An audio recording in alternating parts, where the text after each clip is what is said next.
I thought the first thing was putting together a sound, sustainable forest management plan using just updated forestry. So Greg mentioned that we make decisions based on knowing what's on the property. So as an ecologist working for the Natural Heritage Program for Wisconsin DNR, the ecological background of this property, information on rare species, rare habitats, high quality natural communities, the data for that is probably from 1995. So very close to the time that Brad Hutnick, actually Brad came in here in the late 90s and did his first forestry cut. So the only new information we really have that's anything substantial is new information from the Breeding Bird Atlas. So we've got good breeding bird information, but nothing has been done to re-examine natural communities. I mean, there's federally listed plant species here. There is one plant species that's only found in maybe 2 other places in the state. Wisconsin is the only state that has it, so 3 sites in the entire world. Kickapoo Valley Reserve is one of those. There's a whole host of rare cliff species that are here. So being that you're potentially plunging toward developing a forest management plan, I would say that's the challenge, is trying to get the ecological information, the high quality natural community rare species information as up to date as your forest recon would be something I would highly recommend, and could be a challenge, right? Because that could cost money and stuff like that. And then obviously other challenges, difficulty of oak regeneration on dry mesic to mesic sites, poor markets for some tree species, finding markets for the junk tree species, limited accessibility. So Brandon mentioned creating this much more feathered edge, which I totally agree with. The challenge of that is finding markets for, you know, the 60-year-old red maple and crooked basswood that makes up those edges, right? So, I mean, the money is going to be in the higher quality timber. So certainly those markets are going to be a really big challenge. Keeping it places that are free of invasives free. So as a follow-up to the first question, you also had what's more important, not focusing invasive management where it's dominating areas. You work from the least amount of invasives toward the most amount of invasives, keep the clean areas clean. So I guess that's about all I have for that. So. Yeah, the one that I had was whatever you're going to be doing out here is communicating to the public. So like whatever like harvest you're going to have, or describe where you're going to have is communicating that to the public to make sure that they're on board.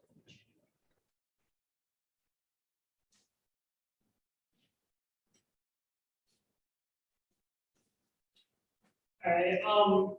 One of the major ones I had, and Armund touched on a little bit, was the market.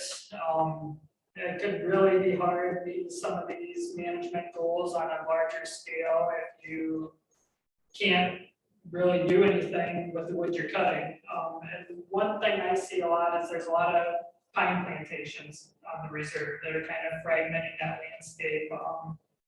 Without possibly a good pulp market or a good market for a lot of that red pine out there, that could be a major challenge, getting some of those cleared off and reestablished.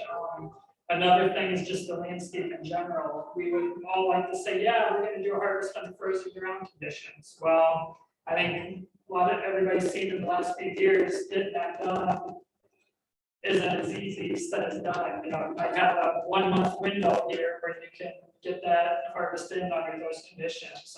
So that would be another major one, just trying to navigate the terrain in the areas to where we aren't negatively impacting things, causing future erosion issues and stuff like that, by trying to carry out some of this forest management.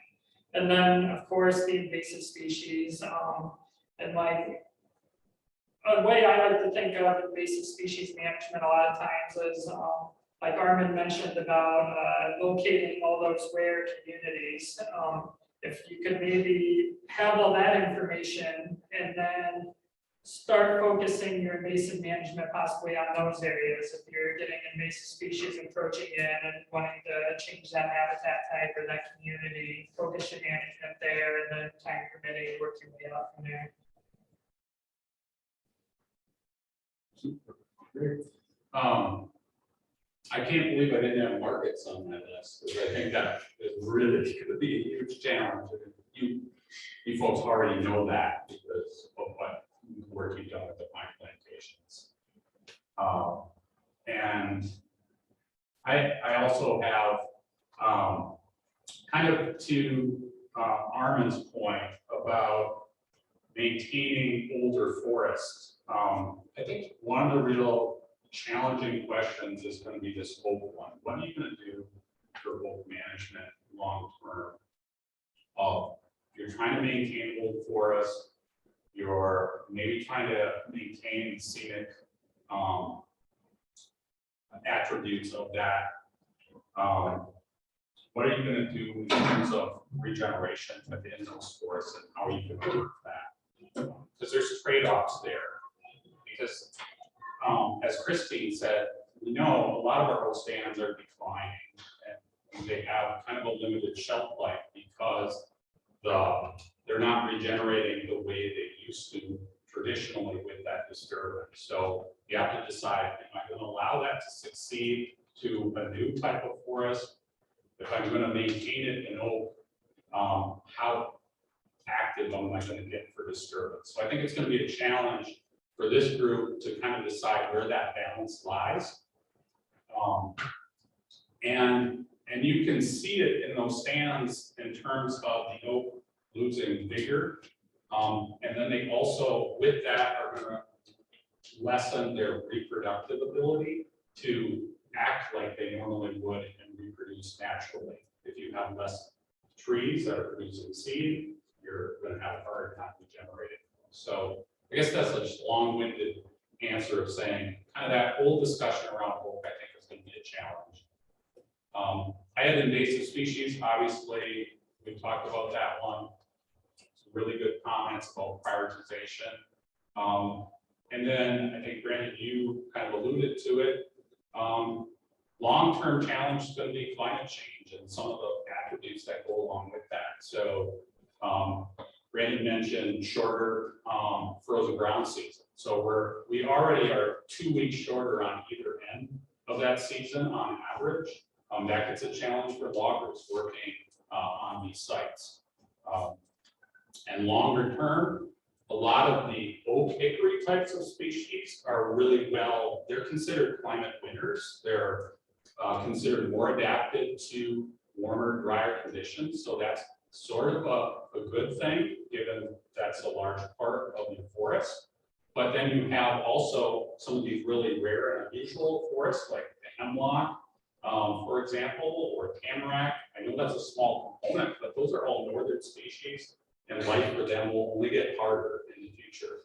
You might be able to carry them in these really unique microenvironments, something we call lifeboating. But that is going to be a challenge moving forward.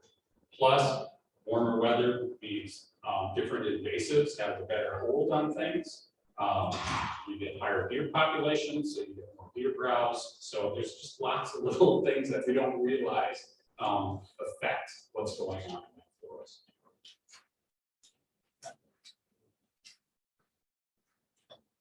Do I want to pose a follow-up now, specific to this? I do. So, real quick, so the declining timber markets. I was on the phone for a long time last week with a forest economist. Some of you guys probably know from Cider.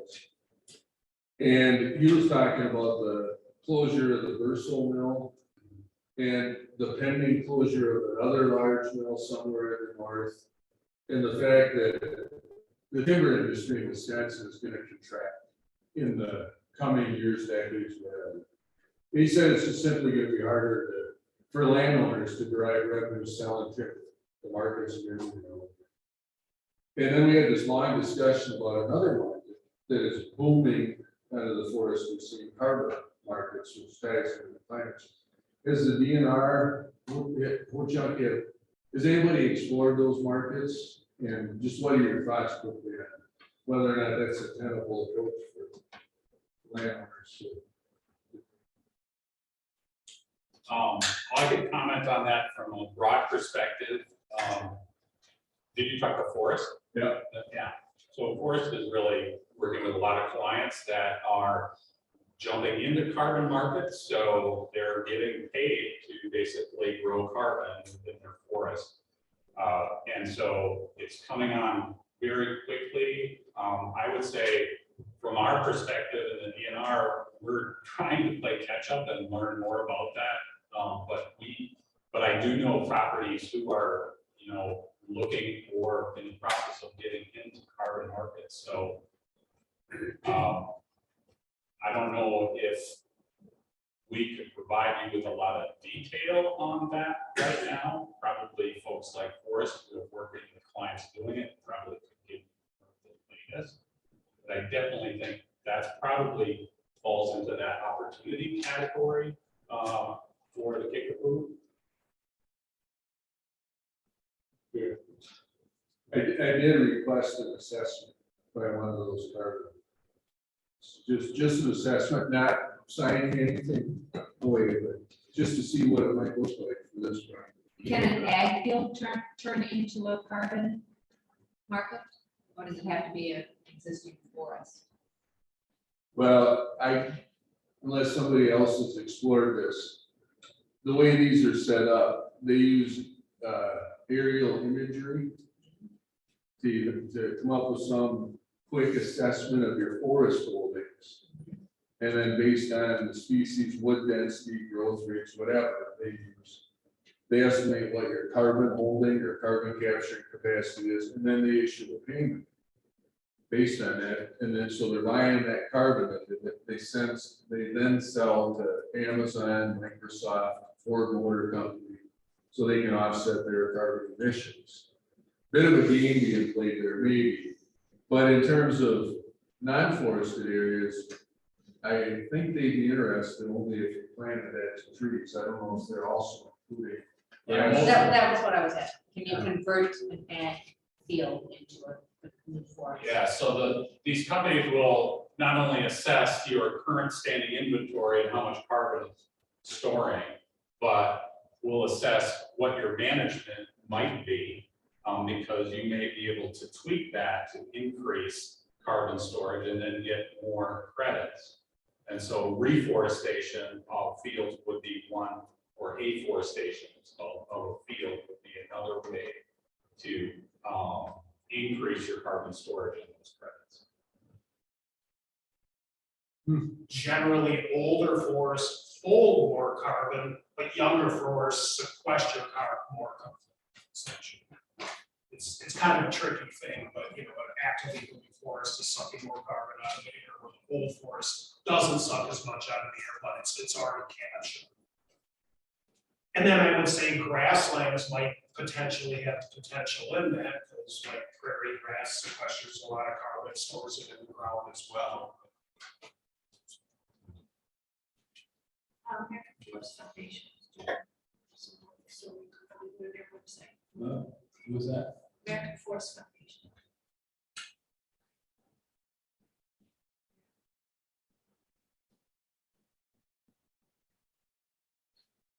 All right, Christine, spotlight on you for question 3. Light forests elsewhere, the 5,000 acres of forested land at KVR owe their current structure to thousands of years of natural disturbance and a subsequent century of primarily agricultural use. What role can active forest management practices like timber harvest, timber stand improvements, prescribed fire, invasive species control, etc., play in mimicking natural disturbance regimes and addressing human impacts? Okay, so to me, this is kind of like a repeat question. Of Because we kind of covered all these. I was gonna answer the question by kind of stating what I think a lot of people know in this room, but I'm equating it back to Vernon County Forest that I work on, and then also seeing a lot of private forests. In both Vernon, Crawford, and Monroe counties. But past practices, a lot of these properties have been where there has repeatedly been selection harvest. This term is selection harvest. That's not what I call it, but that's what private landowners call it because it's soft term. It's something easy to take, you know, rather than a highway, which that's what I would call as a forestry. So a lot of these stands, a lot of these landscapes, it's almost like we're gonna have to redo it. Start over. That's where your prescribed dirt comes in. That's where your harvests come in. And these harvests are probably gonna need to be a little bit more aggressive. So that's, you know, again, like I said, I'm kind of repeating everything that's been said, maybe in a little bit more simplistic terms. That's where I see it.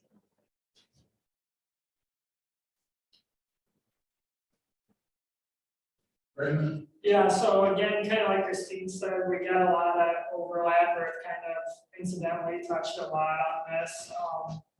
I think like the big one I see is, like I touched on in the first question, is trying to utilize timber harvesting for a habitat perspective of trying to soften those edges in a lot of areas. I see there's a few spots out on the reserve where on that edge of forested habitat, there's a lot of mature aspen, so that would be a good example of an area to possibly do a harvest and get that regeneration going. To soften that edge up and stuff like that. Otherwise, I think we've pretty much touched on everything. I think one thing that I heard Christine mention, I think was the first question, is as far as opportunities in regards to invasive species control or management. I think that approach that she mentioned of not just utilizing one practice as far as like mechanical control. The best thing is utilizing a variety of those practices, whether it be fire, chemical, mechanical, a mixture of all of them in my experience seems to work the best than just pigeonholing yourself with one practice.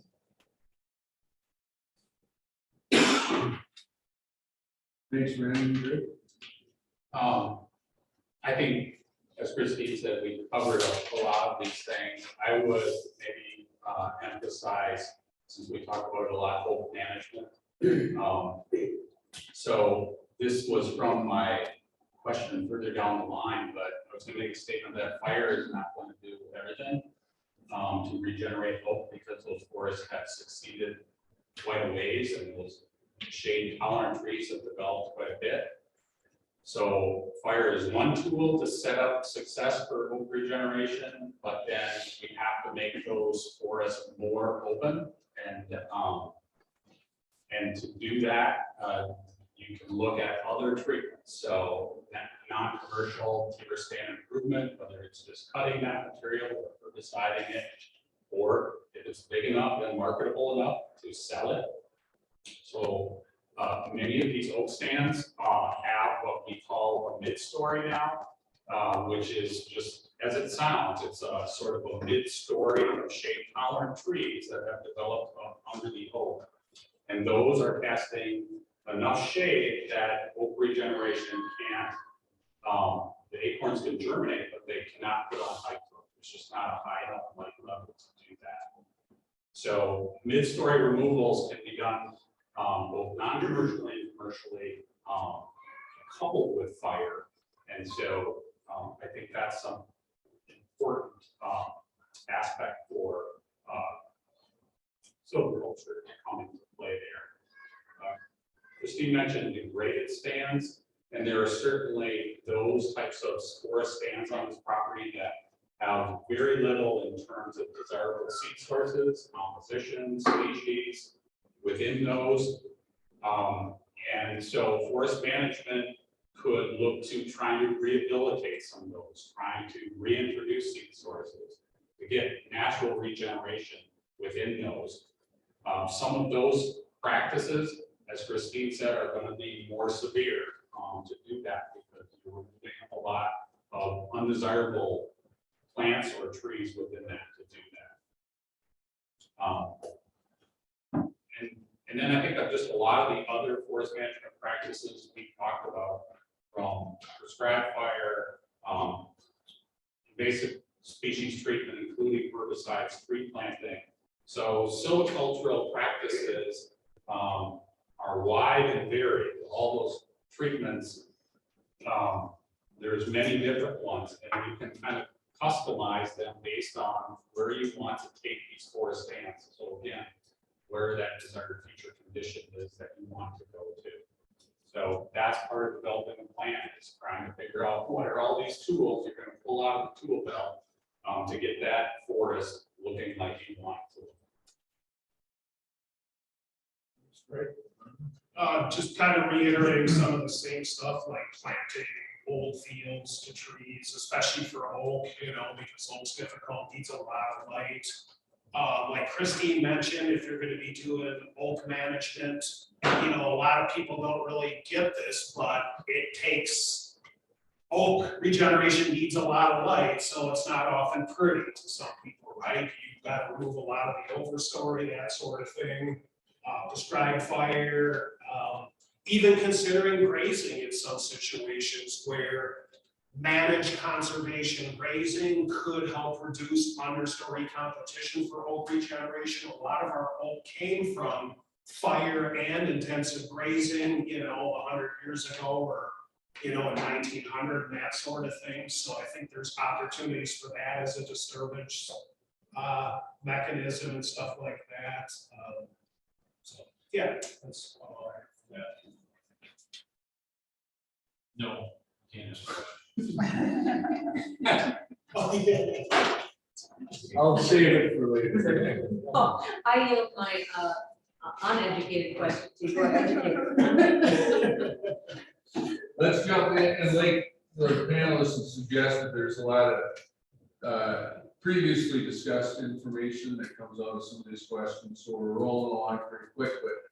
But Brandon, question 4, if you'll start us off. Are there specific features of KVR's forests, such as rare declining communities or species, ecological services like flood, erosion control, etc., that are important to consider and address in our management plan? Yeah, so one thing that I immediately think of is just the topography of the landscape in general, as both hindrance and a positive towards management. So, I kind of touched on the hindrance part of it, erosion and controlling when you do harvest and stuff based on the season. But a lot of the positive benefits could be, picking out some of those, like Armund touched on in the first question, some of those different rare habitat types that maybe are topography specific, and having them in the management plan and managing for that. Another thing back to the edge situation is, in those transition areas from fields to forest, is that edge is going to be your first line of defense as far as like soil erosion type of situations. So if we can, I think we all probably know that a lot of our native, whether it's tree species, plant species, forb species, have a deeper root system than a lot of the invasives that are now along those edge areas. So get that transition back, get some early successional growth in those edge areas. Can be kind of our first line of defense for erosion control in some spots. And then I haven't really touched on it at all because it's been in my notes, but everybody's done such a good job of touching on it, is oaks. And we really need to make sure we are getting that next generation of oaks coming on in the property, because we have all those old growth oaks, and just make sure that we're managing accordingly for those. So I got that. Thanks, Craig. I was thinking about this the other day, and I think one of the really cool features of the Kickapoo is if you look at public land survey data from that era, the Kickapoo is really on a transition line. And to the west of the Kickapoo was heavy into oak savanna, oak woodland, there were prairie openings. But as you get towards the Kickapoo presumably, we think, acted as a bit of a natural fire break. East of the Kickapoo is a large block of what we call northern hardwood, so more of the sugar maple, basswood, ash type of component. And you can zoom in on the public land survey data points, so the trees that the surveyors surveyed at every section corner or even quarter section corner. And the valley itself was typed as having a pine color type. So I'm presuming that was not red pine, although there is some native red pine I know of by the ice cave. Probably white pine. But I think that kind of reflects that you're in this transition zone where fires came across, they maintained sort of oak system, savanna. Pine and fire work together well too, because fire creates seedbed or light seeded pine species. But also you have kind of the cooler, moist protection of the valley and the river. So I think those things combine to probably get that pine component there. And then to the east, then you run into the sugar maple forest. So I think that transition is really cool and it's still evident today on the property and something that you could feature in the management plan that you're moving forward on. And then we've mentioned it before, but then you also, because of all of these unique niches, you have these northern forest relics, which I think are really, really interesting from a lot of standpoints and unique. So maintaining those, managing those purposely, I think is a neat feature to focus on. And as I said before, I can't think of a unique feature on this property without mentioning the Kickapoo River. So thinking about management practices around that river. Critical elements as well.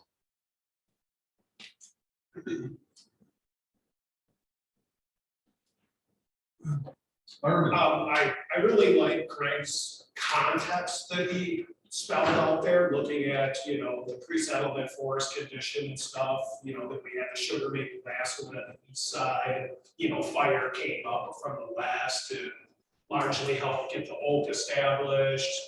You know, it was probably really intensive fires that probably burned right up here that helped to get that seedbed for that pine establishment and stuff. So, you know, it really comes down to some of the things I've already mentioned, but the hemlock and pine relics that are really uncommon in the driftless area.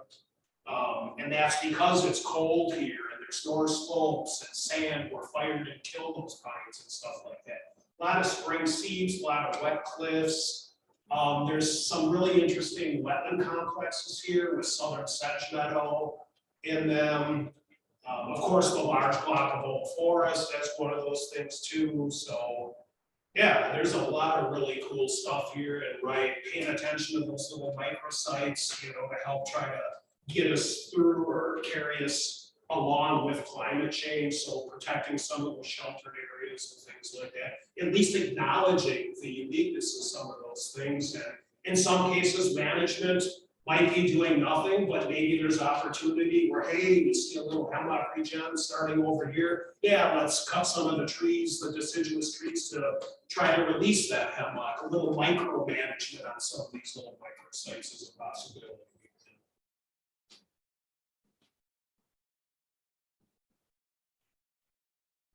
proceed.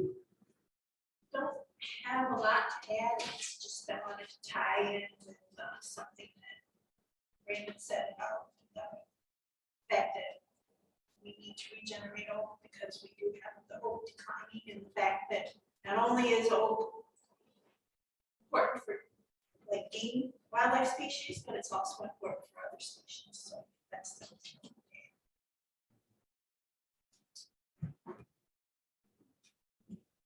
Your follow-ups? I have no follow-ups, but I'm gonna take one of Scott's previous opportunities to follow up and one of Julie's. Keep it tally. So it's becoming clear that we have a lot of opportunities to address the oak decline issue. And I don't mean oak decline in terms of, but I mean transition of oak to other forest types. And when I've talked about this or addressed this in the past, identifying the goal, oak forest or oak savanna, is sometimes difficult, right? And should that be a goal we establish on the front end? Or should that be something we decide on the back end of the shelter wood harvest, burn, whatever we move to try to get oak regenerated? Is there a point at which you say, this is headed toward a healthy oak woodlands with lots of regen? Or this is gonna be a beautiful oak savanna? I mean, I've never really, in my mind, made it clear how you make that decision as you're going into a forest management plan. So, does that make sense? No, I think about that a lot. The oak savanna, oak woodlands, prairie, that was all originally more of a matrix. It was all messed up, mixed up, and different gradients of that. We put like definitions on this that are, maybe a little too strict. Like DNR, we give a definition for what an oak woodland is in terms of how much canopy. A definition for an oak opening, which is a little less canopy. But in actuality, on the landscape, it's going to be kind of a mix of that, and variation, and topography is going to play a big role in that, because things like firewood burn at different intensities on, for example, a south slope versus a north slope, and that sort of thing. So I guess to answer your question, Scott, what is the appropriate thing at a stand level? It's going to be the answer of everything. It depends. It's going to be in terms of context on that landscape, and what opportunities you have within that. So in some areas you may have south slopes that oak regeneration comes easily, but you also have woodland and savanna species within that, and fire can keep that quite open, and that's perfectly fine. But you may go around to the east nose of that hill, and all of a sudden you're into more of a woodland setting, an open understory with more of a canopy, that sort of thing. So I think it has to be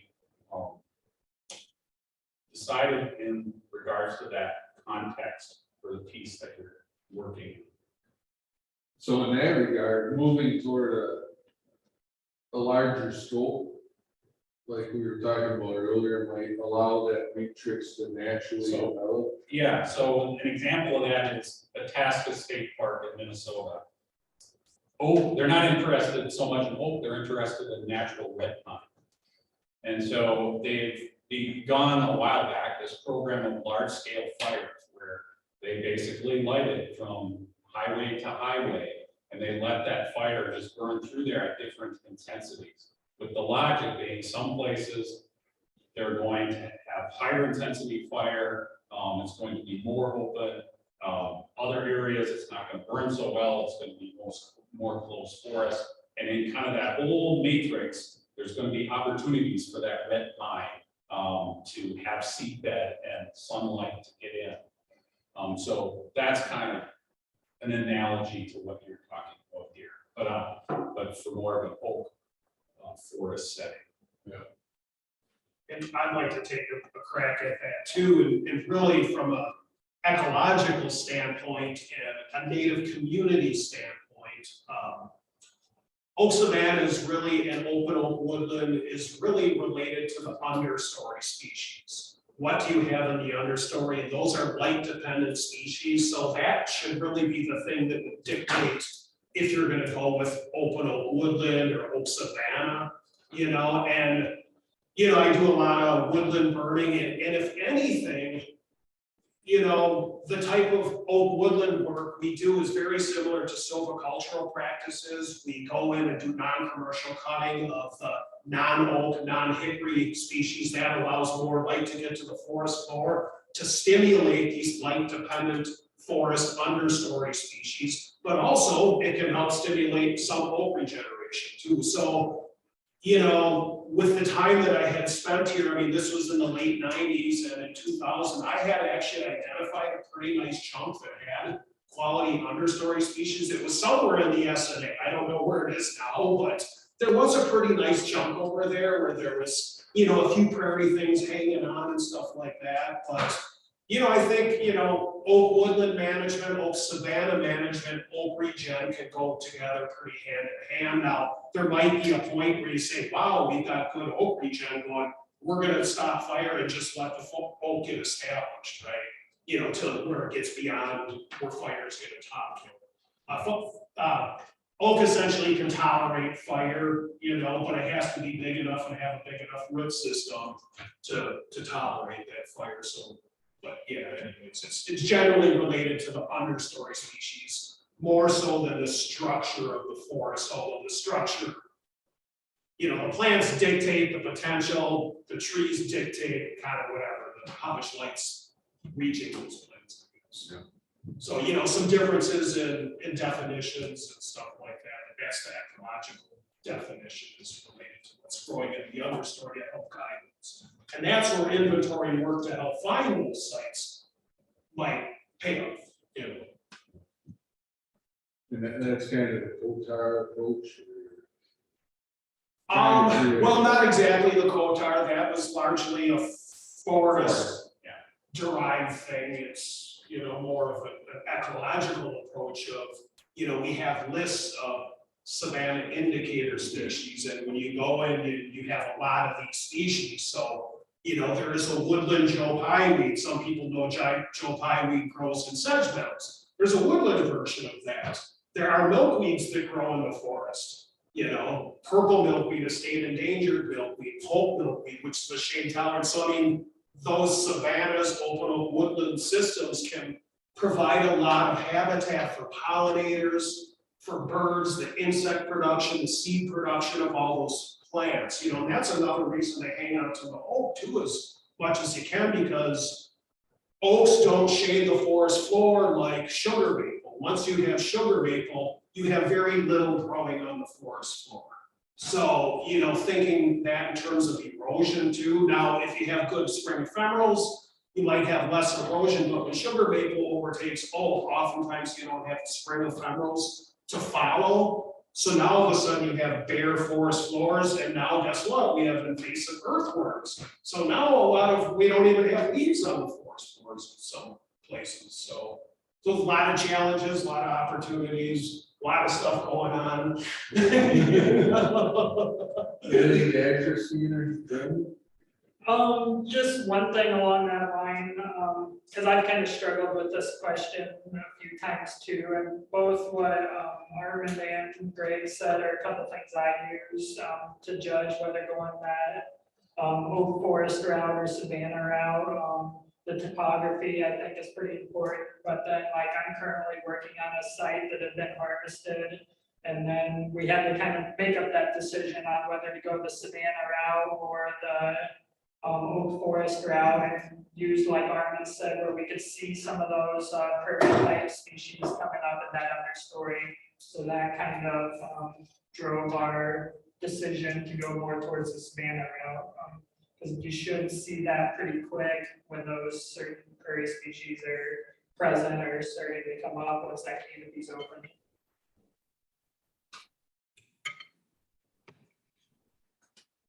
All right, thanks, Scott and Lynn, for that insightful follow-up question. Julie's question. Well, from all your perspectives, but when we start talking about, you know, zeroing in on breeding bird atlas, breeding bird survey data points, rare species occurrences, the NHI data on the front end of the forest management plan, I've seen that information influence individual practice. Like everybody has to go through an NHI. But as we go through the process and start to look at the inventory data, and we say, here's a chunk where oak regeneration is possible, and that's what we're striving for. But then we start peppering, you know, red-shouldered hawk nest occurrence, or, you know, there's a state endangered milkweed that was found here X years ago. At what point do those occurrences color your long-term goals for that stand or that block? Well, I would say that's why you want a solid inventory of that information, so you can look at the property as a whole and look where the hot spots are, right? And focus on, you know, and, you know, these species, there's ways around those too. So for forest interior birds, you don't cut during the breeding season. So I mean, there's a lot of ways to get around the legality of that, so. But, you know, my recommendation is you find the concentrated areas of where the rare stuff is and probably avoid that stuff, you know. Now, if it happens to be on an edge and it's a south to southwest facing slope, we got some advanced oak regen already started in there, but hey, there's a cerulean warbler hit. You know, it's not a site that would be the interior block of your biggest forest block. That would be a site that you can make that decision. Hey, we do have a cerulean warbler hit in here, but oak regeneration is very difficult. We have some regeneration here that's pretty uncommon. This is the place that we want to do oak regeneration. So I think you have the ability to use other things. So the frozen ground condition, the dry conditions are ways to get around rare plants. That purple milkweed I mentioned is a light dependent species. So in many cases, forestry practices can improve habitat for rare species. So, you know, I think it's a matter of having enough information to guide some of those decisions. And I would say that's why we got you, Mark. Because we run into this all the time with hits when we're trying to do certain types of management, and that's what Armund does, is try to assess, okay, what is the hit and what are the mitigating circumstances? What can we do with this property or this site? And so it's a bit of a balancing act, and that's why, you know, we have resource professionals like Armund to try to figure out that balance. So Yeah, that's largely what It can- I consult it can on be that kind of stuff. It can be done, I think, and accommodate the hits with the management in almost all the cases. There are some certain things that really throw in a wrench in terms of management. Thinking of wood turtles right now on a site. Massasauga rattlesnake. You know, that all of a sudden your windows of opportunity are so small, it's hard to manage, but for most things, you can work out balance. We can have our cake and eat it too in those cases, you know, and that's what I'm all about, what my position is all about, looking for those win-wins and finding the win-wins. I mean, sometimes it also involves, if there's harvesting, it involves the logger as well into this whole discussion, because they have certain seasons they can work within as well. And so it becomes a discussion and kind of a balance. Super. Thanks, Julie. Great question. All right, swinging back around to Greg, 2 questions left. From your experience, are there common errors or misconceptions with regards to, I guess, understanding the forest ecology and management that we should strive to avoid? I think some of them have been said already. There's a professor up at Michigan Tech, Chris Webster. He has a quote, "Embrace the chaos." And what he's talking about there is disturbance. And KVR is really in a lot of Wisconsin is in a disturbance-driven landscape. It really shaped a lot of what we have. And when I say disturbance, I mean lots of different disturbances, from fire to wind to insects. I think that's a misconception that people have, is that disturbance in the forest is a bad thing. Because of the way it appears. And so landowners, and I've worked with lots of landowners that didn't like the look of the disturbance, but they figured out if they wanted to get to a certain kind of habitat, they had to accept that disturbance. And so it doesn't mean because it looks messy that there isn't a strategy or a plan here and it's really trying to get to a certain goal. Hopefully that is the case. So just think about that in terms of when you get down to the level of prescribing treatments and management, that disturbance is not a bad thing. It actually shapes the landscapes that we have today. I think I already said this. We talked a lot about prescribed fire, but fire will not do all the work. I think it's a really important tool we're missing on our landscape, and we at a statewide level are thinking about how do we get fire more accepted and used on a broader scale across the landscape to maintain our forest types that depend on it, like oak, and so that's a real challenge. But fire in of itself will not maintain your oak forest. It has to be coupled with other types of management at this point, just like the invasive species.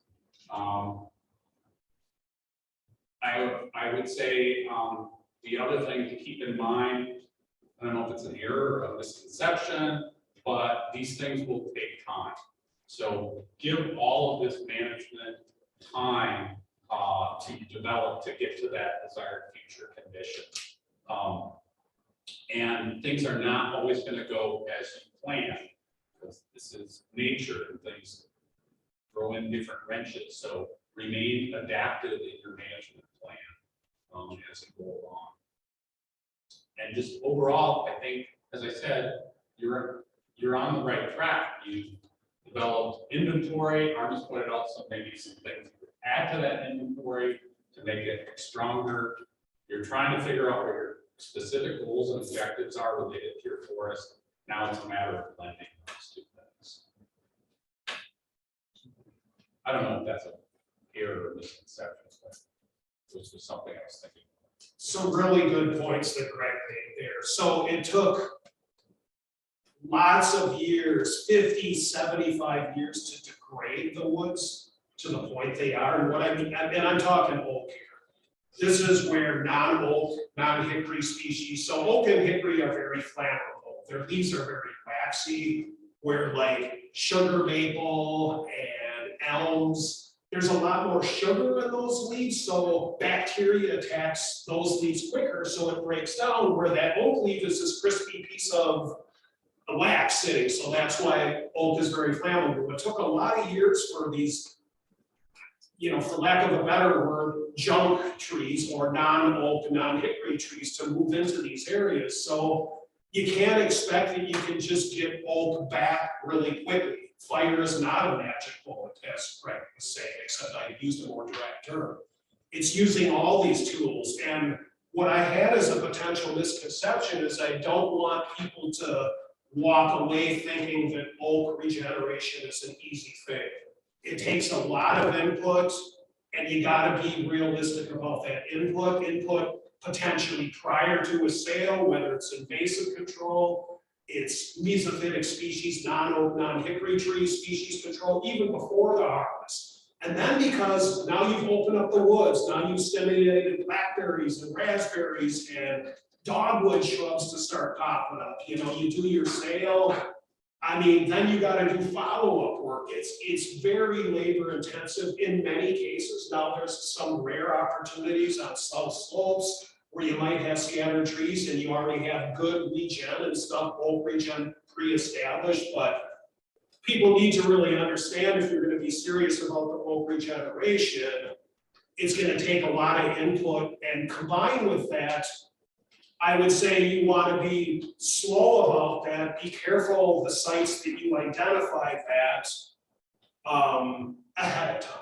You know, hopefully Jim Dalton, he did the recon. Hopefully he's got good information on there on your secondary types and stuff like that to help drive. And again, that's where you can have that recon on the whole map of the property. I think I came up with it, we take 5 large scale maps to cover this whole property. This was working with Marcy Hess. That's where you can put that recon right on there and start looking. Oh, wow, here's a bunch of cell slopes and he's got oak as a species in the understory. So utilizing that recon, that is a very valuable tool. That can also tell you age classes too. You know, of that, what was it, 1,200 acres of oak? It'd be really interesting to look at those age classes too, you know, but yeah, just so people understand that it takes a lot for oak regen. So, and there's a lot of tools to potentially use fire, and I had mentioned potentially conservation grazing. It's something that hasn't been tried a lot, I don't think, but it's how we got here. Maybe you got some great partners to work with on the perimeter of the property or something, you can try something like that, but, so yeah, just it takes a lot of input for that. So, proceed cautiously, proceed slowly, you know, that type of thing. Would be my thought on that. Christine? I don't really have anything to add, except to say that personally looking at some of these properties where grazing has occurred in the past, I would be very cautious about using grazing as a tool. And that's why I said conservation, Yeah. right? So, which is very different than, so. That's all I have to add. You, Brandon?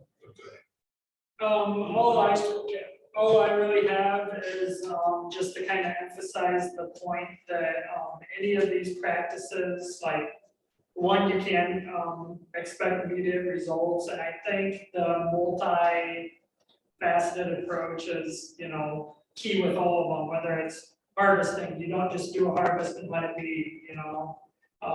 You can implement fire then afterwards. There's going to be invasive species control, stuff like that. Just like prescribed burning is not the magic bullet, as was touched on. So just kind of emphasize that point a little more, but otherwise I think everything else has been covered pretty well.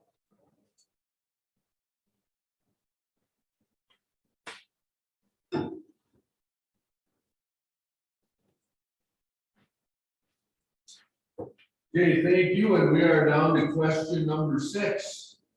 And where are we? Armund, you can start this one off. What best practices to minimize introduction and or spread of invasive species should we require at bidders for timber harvest? And what steps do we need to take to ensure these practices are followed? Well, you work with some of the local establishments in town to have a pressure washer system set up so they can wash their equipment prior to entering the property.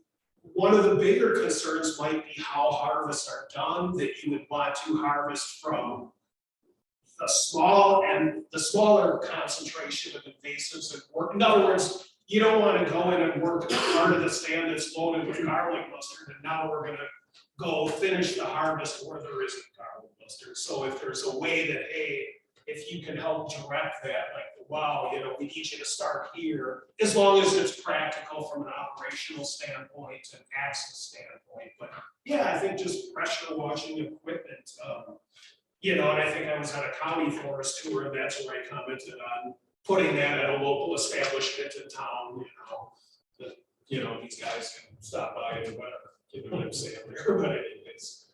So otherwise that's, and invasive works prior to setting up a sale to try to get that under control ahead of time. Again, that's pre-timber sale establishment type work.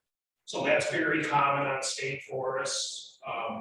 But again, they have a fund for that too, so. Super, Christine? The only comment I've got to make on that is that my perspective, because your invasives are increasing not because you have people coming in with equipment. Invasives are increasing because we have wildlife species here. When I'm talking to landowners, most of the invasives that we talk about, like honeysuckle, buckthorn, Japanese barberry, those are all landscaping plants that have escaped, you know, they've been, where the birds have come to perch. Started, so that's, just keep that in mind. So shoot the birds. No, that's not what I'm saying. I'm just saying, keep it in mind that, you know, it's, Yeah. Brandon? One thing similar to what Armund touched on is be cognizant of where like logging roads and entrance routes are going, so that, you know, you're not putting a new forest road right through garlic mustard patch, and, you know, we can see the obvious implications of doing that. Also too, like any road repair and maintenance after harvest, that where be cognizant of where any fill, dirt, gravel, etc. is coming from, that it's not bringing in invasive species in that fill. And then just, you know, we kind of touched on it, but just having that solid plan for what to do after invasive tree, or after harvests are done. So you're monitoring for invasive species and so on and so forth, but that's not really a requirement of the contractor, that's more on you guys as the Kickapoo Reserve, but that's all I think I have. Great. I think, my colleagues get almost all. Or are you atoning for your first?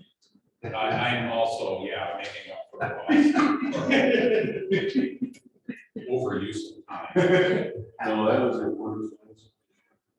Well, that is it. We've got plenty of time for follow-up questions, discussion. Does anybody want a quick break? We've been at it an hour and 40. Yeah, okay, let everybody on the Zoom call too. We're gonna take 5 minutes, a little biology snack break, and we'll be back at 2:45. Thanks, Dave. Awesome thought. Just keep asking questions. I do a bunch of it.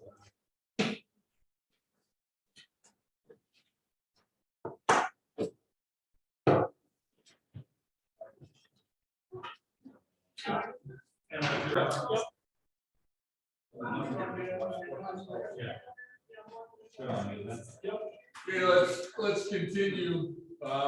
Have plenty of time now for, again, follow-up questions, discussion about anything related to forest ecology management, anything the panelists introduced, the process, planning process, whatever pops mind. Just a couple, thought great information thus far, way beyond what I could have put together in a PowerPoint. Lots of knowledge there at the table.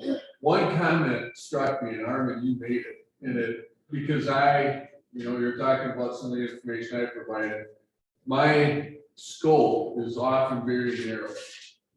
And it comes from a childhood spent crawling through prickly ash hunting rough crops. That's what appeals to me, that zeroed in. But one of the things you said, to find an area with the landscape scale opportunities beyond the driftless, you're talking the Ohio River Valley, the Ozarks. So on that scale, that lends a lot of import, I think, to this planning process and what we have right in our backyard. So very cool. But given that, any Scott? First question I have, Armund, is you mentioned the fact that the inventory of other than trees and birds is quite old. What's the mechanism for us to get that inventory updated? What's a realistic timeline for that to happen? That's a really good question. I guess the easy answer is I don't know. But, I don't know if there is the possibility that you guys could get help from like my program, Natural Heritage Inventory Program. I don't know. Maybe there's some potential for that. We've been doing rapid ecological assessments, so that assessment was just completed for Wildcat Mountain State Park. This is a non-DNR property, and usually these efforts occur prior to master planning efforts. Certainly there are consultants out there But there's a lot of property to inventory too, so that's why I kind of said, I'm not really sure, you know, and I even wonder who in the private sector could do something like that. I mean, I know Brad Hutnick, when he did that first forest recon, you know, Brad was a nerdy ecologist at that time. I mean, he was finding orchids and all sorts of stuff, you know, but, yeah, I don't know. Certainly I don't have the capacity to do that myself, but I don't know. You know, that's a challenge, I guess. You know, try to get better information, you know. I know that, what is Kevin Doyle called the program that came here this summer and to do the whole clear, we call it botany, but there's a thing that they bring in, depending on the name. A botany blitz. So they're bringing a bunch of people in to do surveys, as, I think it's for fun. Yeah, that's the botany, the Wisconsin botany club. They camp out and they go do surveys, kind of on their own, they get back together about what they found. So that's planned for this year. Yeah. See, now that's where we can coordinate with, you know, and of course I know Kevin, he's in my program, but hey, Kevin, you know, they're starting a management plan, you know, whatever you could get for us. Also, I think the breeding bird information is at least new information. I know Ben, you know, Jason have probably added rare species that they find, and I know they have over the years. So, you know, it's not 100% old. We do have some new information. I think it's at least a good starting point. But as far as like doing a rapid ecological assessment, I just don't know what to tell you, but you know, I could ask Kevin Doyle and Ryan O'Connor, who does that work for us in the state, and I could ask around a little bit to see if he could be contracted even for the, you know, a limited amount of time or something like that. But a great question, Scott. I don't know what you guys.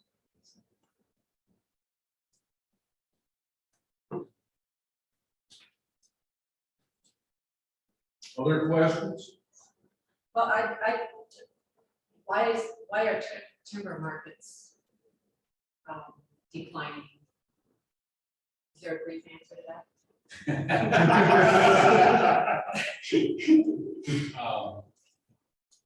Who wants it? We just had a large pulp mill in Wisconsin. Somebody referred to it as a versatile mill. It's been owned by several companies. I used to work for one of the companies. That mill took in 1 million cords of pulpwood a year. It's not about. And also, the reason that we mentioned these forest products is because that helps us get forest management done on the ground. That's, to me, that's kind of obvious. Maybe it might not be obvious to everybody. So we're finding that, and what that mill produced was a high quality paper that you would find like in annual reports from companies, or another thing that you would find it in is when you would go to like a car dealership for these high quality papers to present the new models and things like that. Well, that's what being done. That's all being done on the internet. So, and they didn't, you know, that company did not pursue trying to find another product that they could make using the same equipment, which is too bad. But you know, here in the Southwest Wisconsin, we've always struggled with that because whatever low quality pulpwood market products that we produce, we don't have it's the same distance as it is from like northern Wisconsin to get down to that pulp mill. It's just that because of how our roads are built, because it's the topography and everything, it's just really difficult for those large trucks. So the market for pulpwood has declined, but not for other timber? No, it's the sawmills markets seem to be stable. In fact, if anything, they're a little bit on the uptick because there's been some demand. So, but it's mostly what they're referring to is the pulp. It's always been our challenge in the southwest part of the state. States, and because of the topography, it makes it more expensive to get the wood off the hills, and it's a low value product, so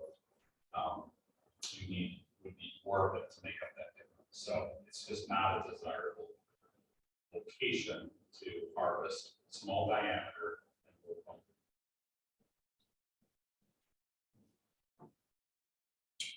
So maybe a follow-up question. When I was talking with Forrest, and Forrest is a gentleman named Forestry who works for a company up north.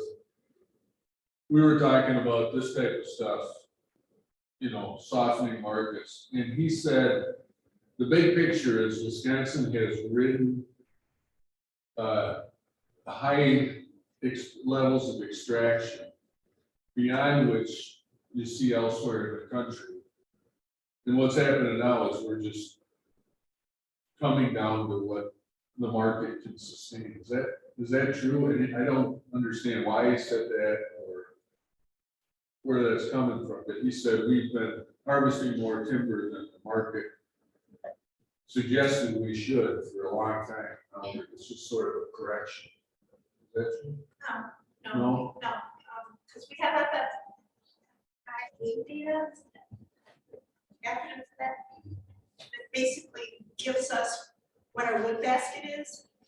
And no, we haven't been cutting more than what we're growing in the state of Wisconsin. What he's referring to, the mills out east have been closing. So like in the eastern part of the United States, the large pulp mills have been closing down. They closed down before Wisconsin saw it, and now Wisconsin's in the same situation. Well, some of that demand temporarily shifted here. Because what demand was left wasn't enough to sustain a plant in the East Coast, but that demand is still there to satisfy somebody. So the mills that were left had to take out some of that demand, and then it kept falling. Eventually, the next mill closes. There's always this little uptick for the ones that's left, and they fall off too, which is kind of this cascade effect. Yeah, and it's not my wheelhouse, but it's also tied up in all of these international markets. So where can they get the cheapest pulpwood for paper? It's not from highly managed North America stands. It's from places where there's less forest regulation. So some of the cheaper pulp is shifted elsewhere. Companies have merged into these international conglomerates, so they move and close mills all the time. So that's really impacted, since in my career, constantly over the last 30 years, it's changed. The other thing about these mills is that they're old. I'm not trying to say that, but the basis is they're old, like they're 100 years old. They try to go forward with technology, but when you walk into these mills, you're going to see like old concrete where, you know, it just, so then if you bring on a new mill from in a foreign country, you know, they've got better technology. They don't have to be cobbling all these things together. Correct me if I'm wrong, isn't Wisconsin the largest forest products industry state in the United States? It was. I don't know where we're at. Something like 18 million. Something huge.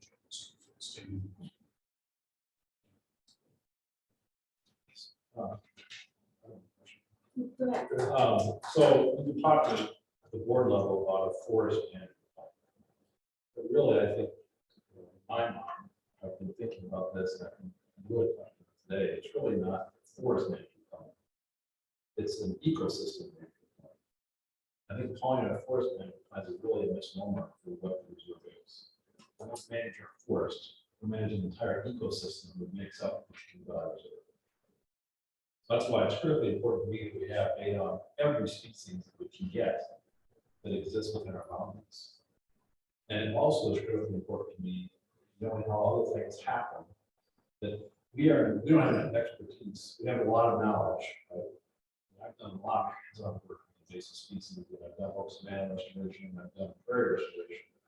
I've done a lot of that stuff. But I have nowhere near the amount of knowledge necessary to be a big contributor to the ecological management plan for the reserve. I doubt, well, nothing meant to anybody, including Ben or Jack or Face, anybody else. We don't have that expertise. We have a lot of right here. But who actually is gonna be able to generate this plan? Actually write the plan, or who's gonna have the knowledge to actually put this on? Words into a plan, who is that? Well, Well, some of that's gonna fall to staff, probably the folks sitting at this table, Ben, but not alone. Armand and I kind of got into this over during the break.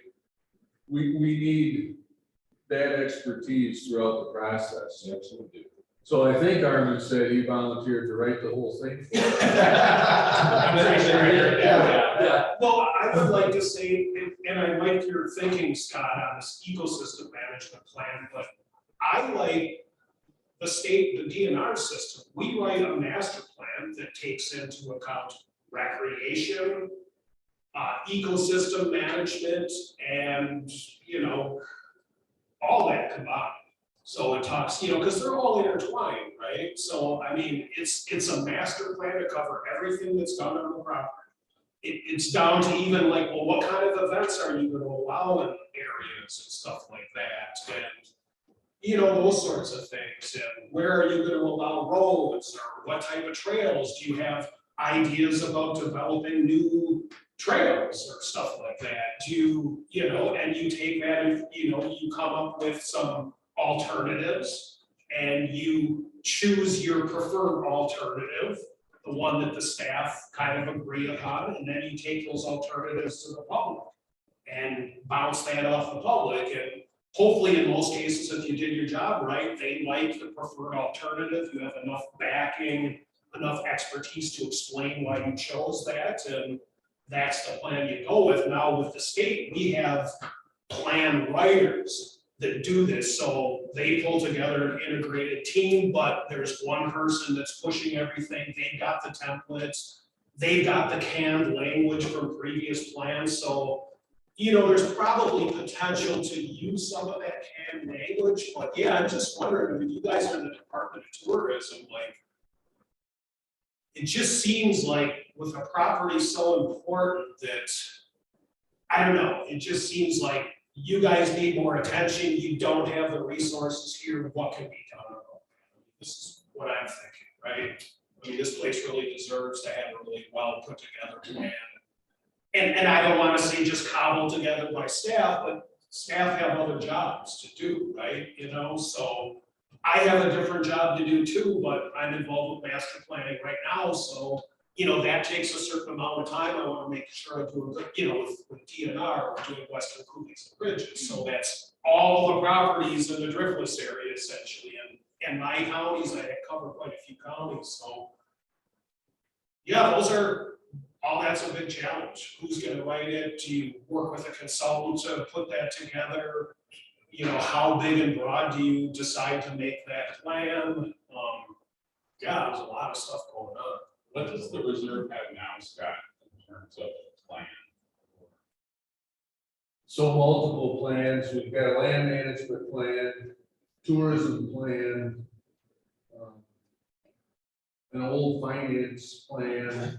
What else do we have? An education. Education plan, and I've got a big binder behind my desk that Marcy left called master plan. But I don't know, I haven't leafed through that in any kind of detail, but if that includes any sort of forest. And a draft forest management plan, started from this back.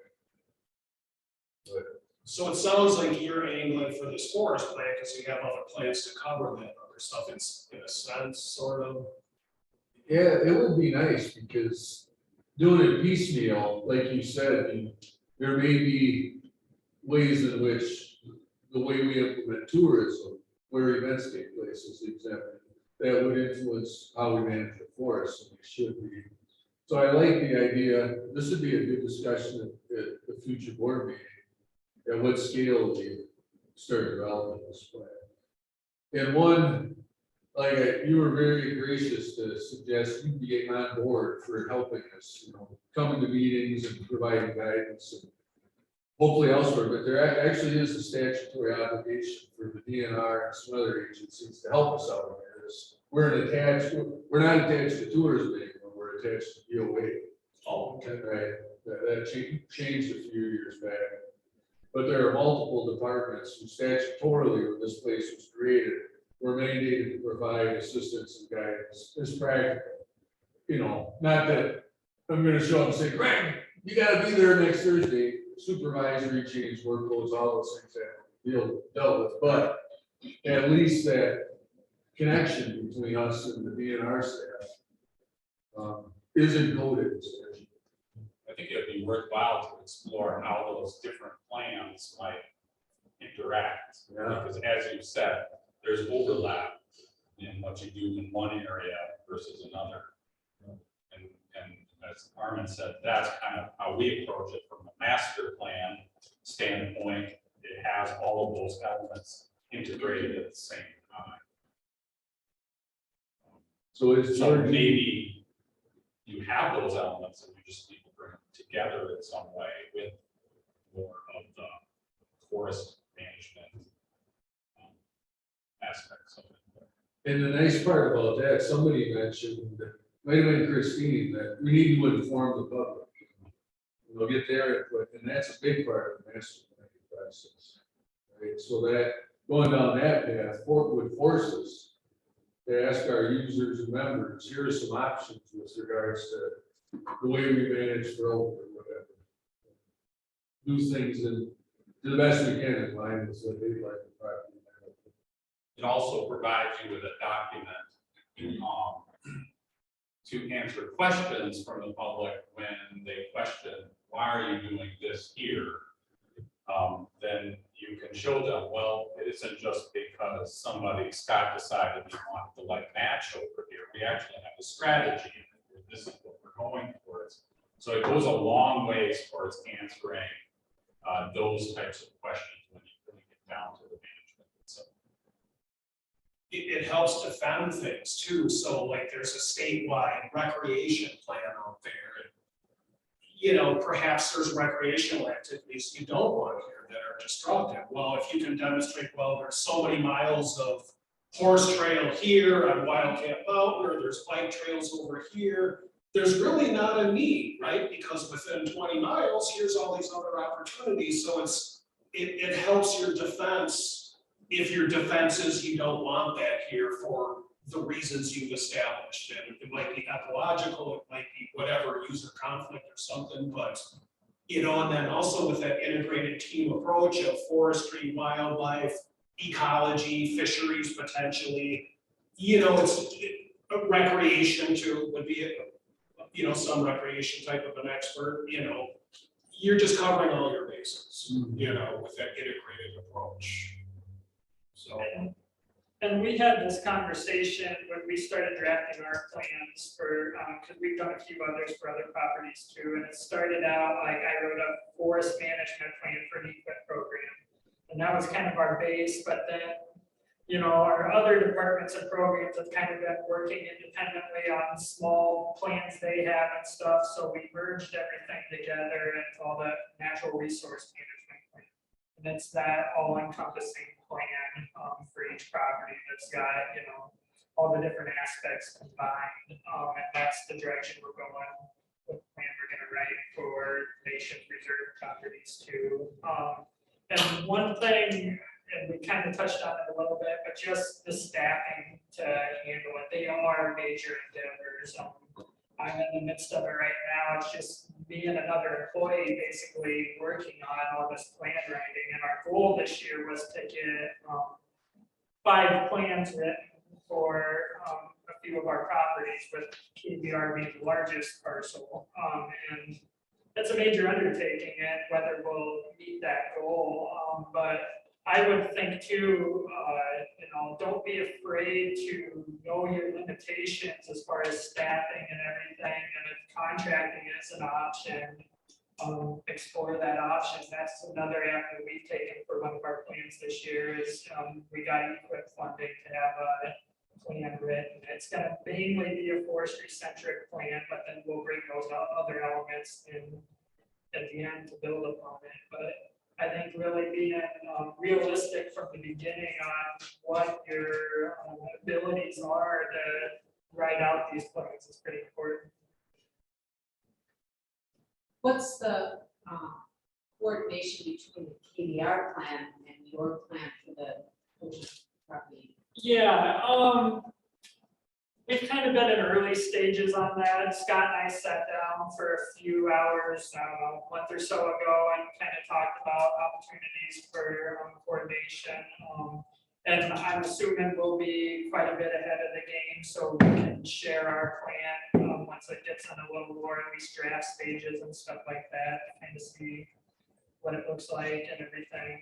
But yeah, we definitely want to coordinate that, those plans along the way, because you know, we kept talking about that big opportunity for block management. Well, that's not gonna happen if, you know, the nation's doing one thing and, you know, the state ground is doing complete opposite or whatever, you know, that's drastic example, but you kind of know what I mean.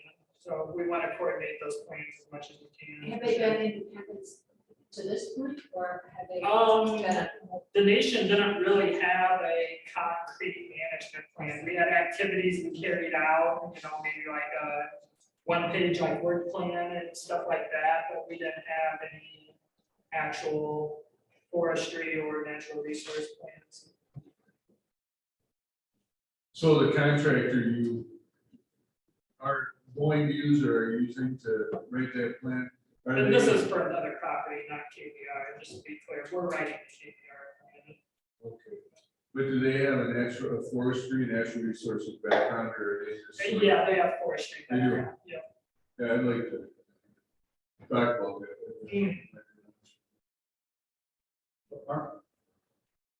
Armund, the Western Coulee Ridges plan that's been developed right now covers the parks, covers state natural areas as well? Yeah. So that would include the state natural areas that are embedded within the KVR, Correct. which is Well, like 2,000 acres. I don't think so. Oh, I mean, it covers state natural areas that are embedded within DNR properties anyways. okay. I wonder why it wouldn't. Right, Yeah, we've got 3,500 acres. right, I know, so. That's a third of our land. Yeah, And I'm just thinking too, like, we have a planning section within DNR, I mean, part of me and, you know, my program too, yeah, I'm almost thinking, Scott, maybe you should make a contact to our planning section and maybe like my bureau director or something, you know, Drew Feldhurst, or say, hey, you're entering this and Armund's, you know, willing to help us, but we're just wondering if we, you know, you gotta ask, right? Those are legitimate questions. I wonder too, why that wasn't included. Yeah, and I mean, even if we can't directly get that planning help, I guess why we're really happy with it, but I assume we would be, but we aren't. We have a state natural area that's probably similar to state natural areas. It has diversity, everything we have elsewhere, but you know, hemlock hardwoods or Mount Pisgah, all these places.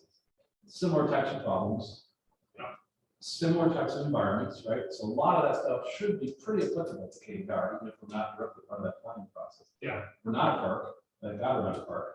We have park-like amenities, some places, we have drive-in campsites, some places. That's similar to other places. That is similar. So I would think there'd be a lot maybe we could draw from that Western Coulee Ridges process without even reinventing the wheel, at least as a basis. Yeah. To start. Yeah, especially if we could work with the exact folks that developed it. Right. Is Georgie Steele still? She's the plan leader for Western Police and Ridges. I love that idea.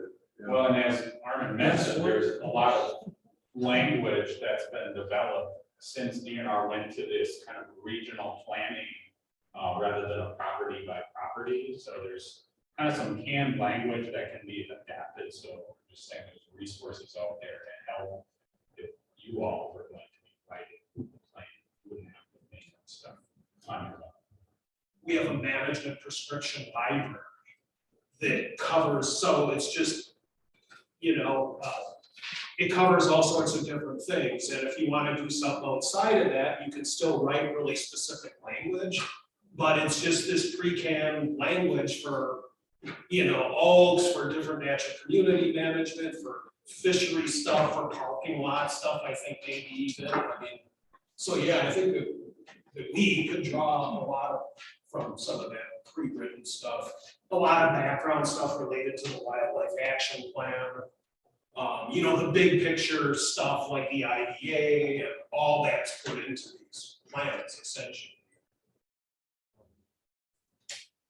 Yeah, I'm glad we got off on this, because that could really help move us along, although if we explore this, you know, more landscape scale break from the state level management, some of those prescriptions might not be exactly appropriate, but something to start with. Well, we sort of do that in the DNR master planning. We develop areas within a property, so we break it into large chunks that have management emphases. You know, and then you have your stands within that you would have detailed prescriptions that would hopefully move that big chunk towards your goal. Yeah. So you could have a similar structure. Yep, and there's lots of plans out there available, you know, Cooley Experimental State Forest Plan, it's a 3,000 acre property, you can see how that's broken up. I thought you were gonna say it's a 3,000 page plan. Well, once you get rid of the background material, I mean, the meat of the plan is generally not that big. All the background material, and, you know, that's a lot of the plan too, but a lot of that's already canned. You know, and you probably have some of that language in some of your existing plans, so you can just take, here's all the background of how the reserve was established and blah, blah, blah, you know, that type of stuff that you just insert right in there. The real meat of it is looking at what your inventory says and figuring out what your objectives are, and then sitting down around the table, like Armund said, whether it's a map or something else, and go, what makes sense? What are our objectives? Getting it down on paper is, that comes after all of that. I mean, generally, once you develop objectives for different areas based on your inventory that you have, then you come up with prescriptions. These are on the ground management actions that meet those objectives. So you dovetail those almost, you know, we want oak regeneration as an objective, okay, you know, oak regeneration is going to occur on, you know, south and west slopes, or where places where advanced oak regeneration is going to take place. We can use prescribed fire, we can use all the tools, you know, there's all sorts of language like that out there to pick and choose from, you know, that sort of thing. So, you know, then, you know, and then we're held to these plans. So, you know, we get audited too. So if we're not following our plan, we can be asked, well, you know, so we might have a habitat area as a designation. We might have a native community management area. Well, what's the difference? If you're managing an oak in each one, what's the difference? You know, we also have forest production areas in some master plans. So where that goal is forest production, but also sustainably managed, so you're still sustainably managing all the plants and animals in there, but just the emphasis might be that. So that's a type that's on state forests. You know, wildlife areas, the background is habitat area, and then we might have some embedded native community management areas within there. This is a really good spring ephemeral site, super rich, old maple trees. We're going to allow some active forest management in there, but it's going to be thinning sugar maple from below to promote larger diameter trees, things like that, you know. So.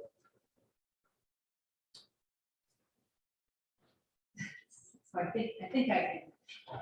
I appreciated when you brought in recreational usage as part of the plan, because what I was thinking is we are looking at just the forest, and I know I have so no experience. I walk in the woods. But to hear how important this area is would almost tend to lead to a discussion about what gets the most time and the most effort and the most money, because I tend to look at it as a recreational user, and my job on the board is to talk about education. So I look,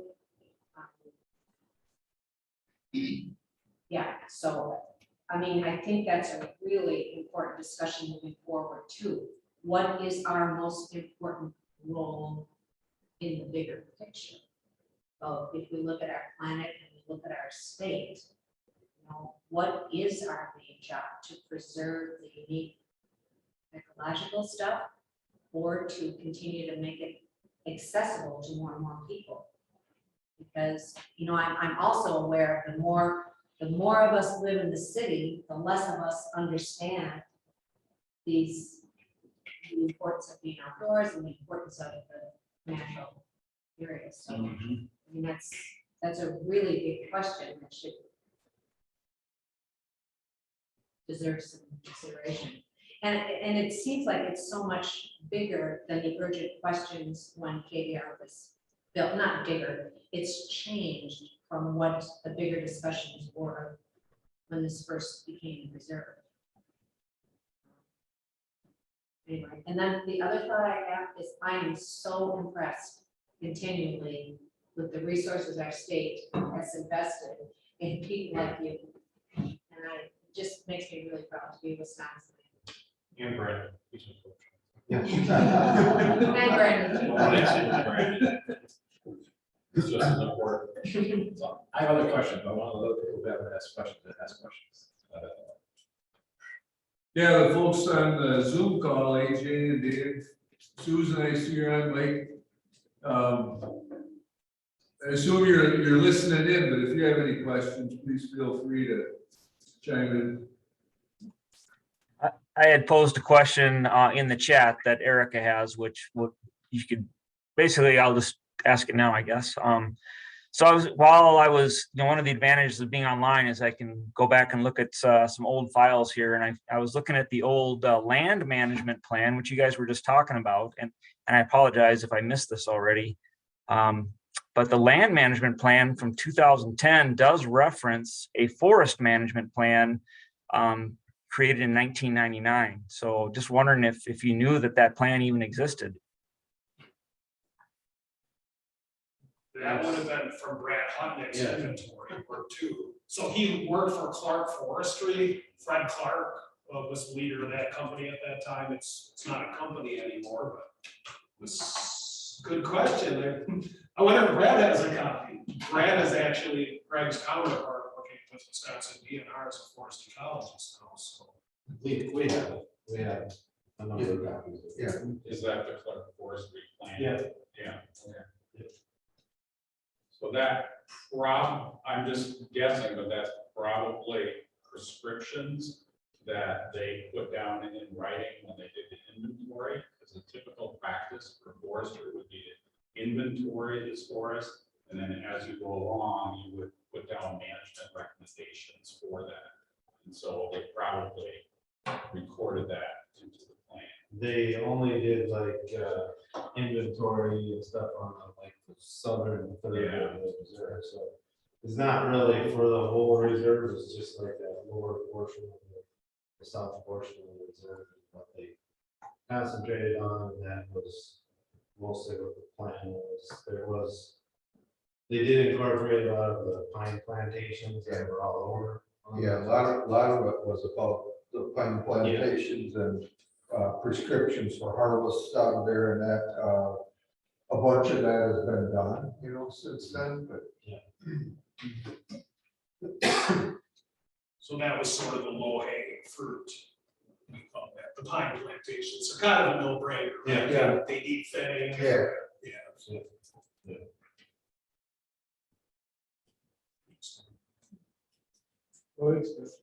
So, again, I know from personal experience, a lot of institutions have done invasive species control. Have done especially things like brush honeysuckle. I was doing honeysuckle this week, right?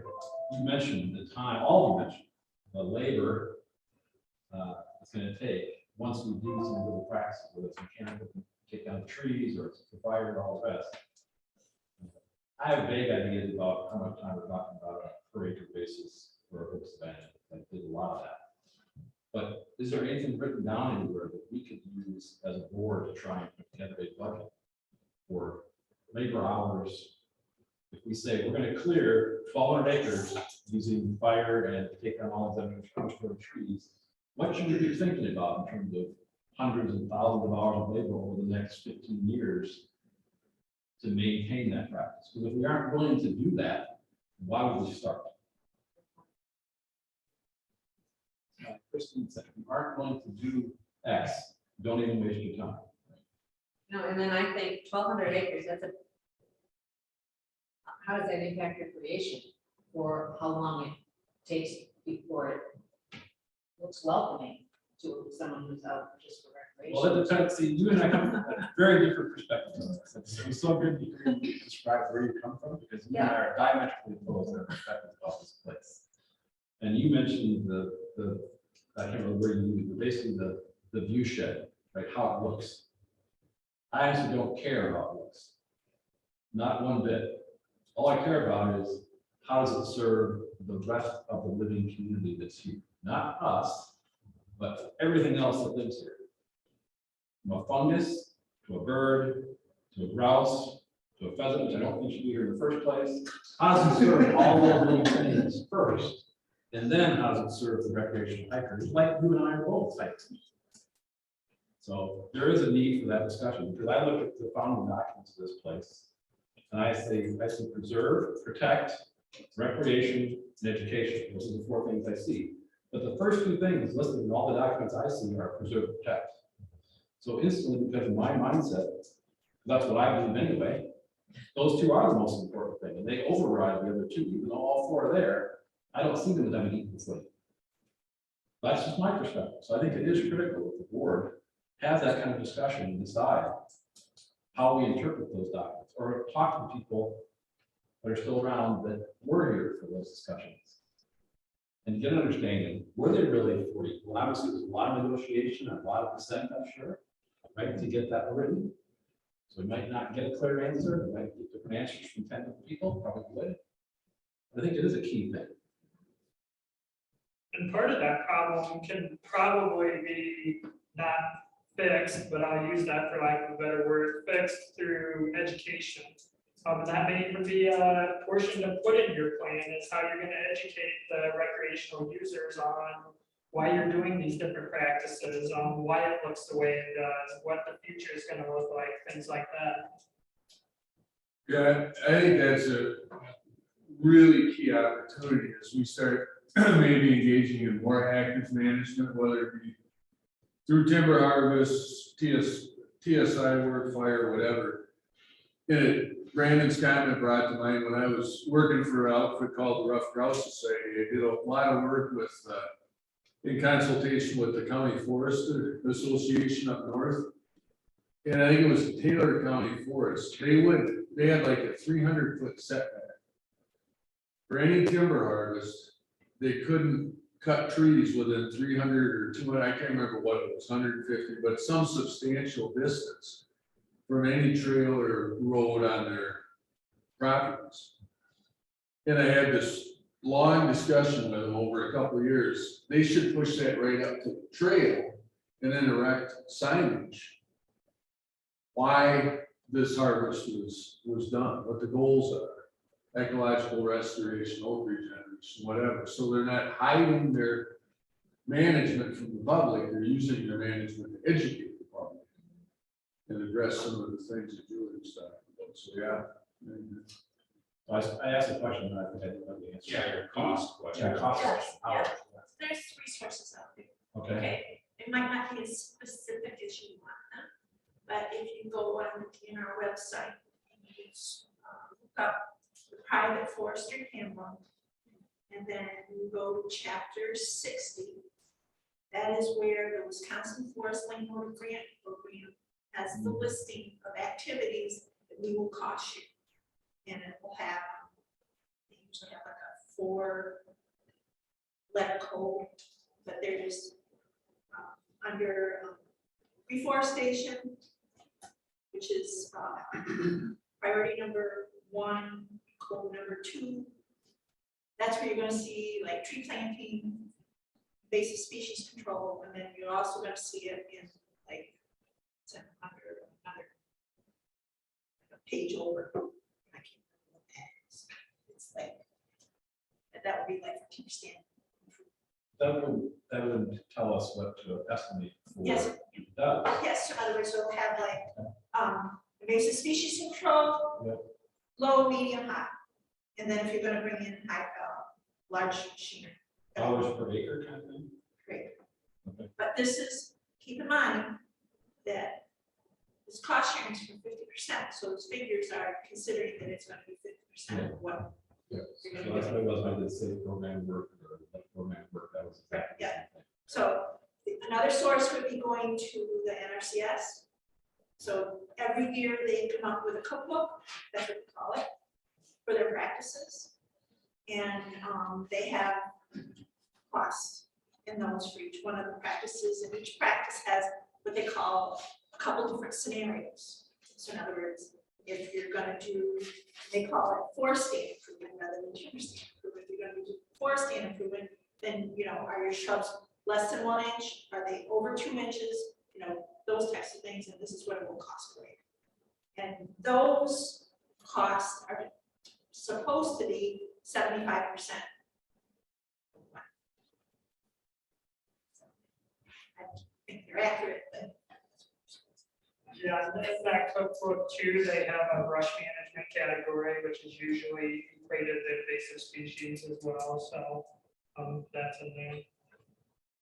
Some place to start. This was starting point.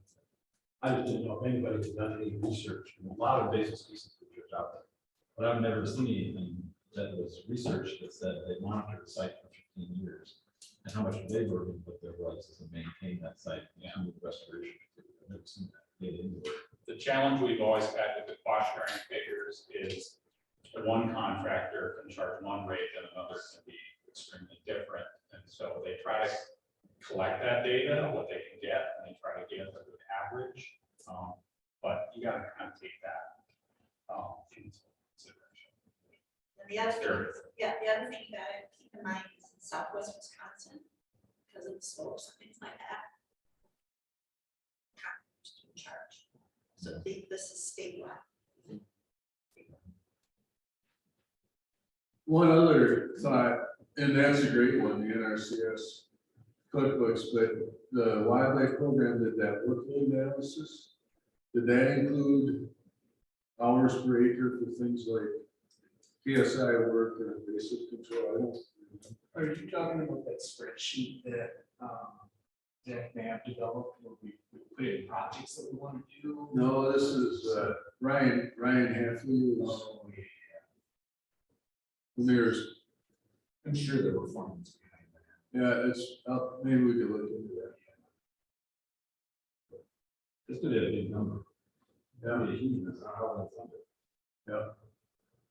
Well, I think it comes down to a little bit what we talked about prioritization. So to come up with a plan, the large picture and all these different prescriptions, but then how are you going to prioritize that based on your current budget?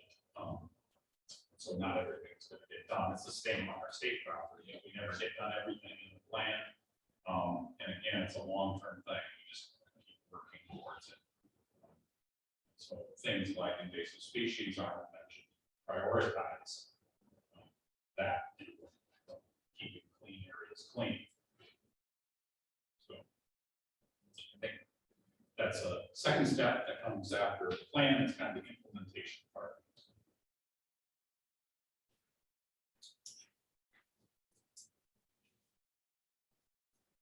I think you need to ask DOA for some more money, Scott. No, we're working on it. We got a biannual budget. Perhaps a plan could help that, right? If you can establish costs and what it's gonna take to implement this plan, I mean, I don't know. Yeah. that's good stuff. Is there still a link with KVR and UW-Madison? You know, I thought there was like a link there where, say, Department of Forestry and Wildlife Ecology was supposed to be helping KVR. Yeah, there's been that. I don't think in the last year or so they've done anything there. They were out here last fall. I think it was a professor's name right offhand. Eric something. Yeah, Eric Zern. Department here. That was their capstone, forestry capstone. Okay. I'm just wondering if there's a resource there that you could express what your needs are, that maybe there would be some ability to get some expertise. We kind of did some of that the one year. The kids came in and presented some of their plans to us. Yeah, they had to, what they did was they would select a parcel and go in there and do an inventory on it and do a management plan for that particular parcel. And then they had to present their finished plan to the board.